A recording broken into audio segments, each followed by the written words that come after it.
Hello, I'm Harry, full name Harrison. Most people just call me Harry. In 2016, when I was 22, I was diagnosed with hydrocephalus. I noticed this by just having headaches. My memory was getting worse. Couldn't concentrate during my uni exams at the time. And then I had one quick surgery and I was fine. And then a year and a half later, at the very start of 28, my device in my head, called a shunt, stopped working and I ended up in ICU. They tried to get a device to work. Took about, I think it was about 13 neurosurgeries, and by the time they finally got one to work, I was completely mute, non-verbal, and couldn't even scratch my face.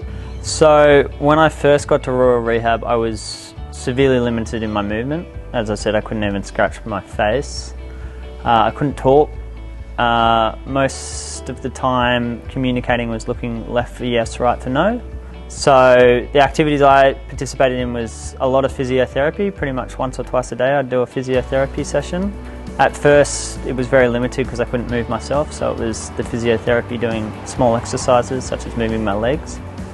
And then also there was speech therapy, which obviously because I couldn't talk, the connection between my brain and my vocal muscles just weren't there. And then I also did occupational therapy as well, which was a lot of trying to get my hands working again. All of this therapy was focused around rebuilding the connections that were lost during that 6 months that I was in intensive care. Audrey was one of my speech pathologists. I had quite a number when I was in Royal Rehab, but Audrey is my speech therapist that stands out to me as one of my main speech therapists. Audrey must have had an insane amount of patience with me. It took me many, many months before I could even say the basic of words or the basic of sounds. And Audrey was the speech therapist that was with me when I said my first words again. It was one of the happiest moments of my life to speak after being mute for almost 12 months.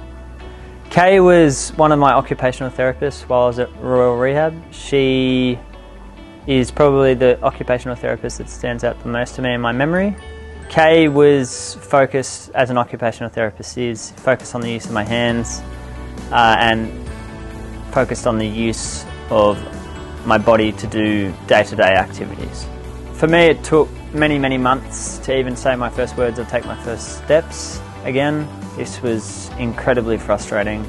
I put in a lot of work and I didn't get any reward, but then when the time came that I did take my first steps and say my first words, it was probably the most rewarding thing I've ever achieved in my life. Without Royal Rehab, I think I would still be wheelchair bound, unable to move, unable to talk. For me, Royal Rehab, everything I currently have in life is almost thanks to Royal Rehab.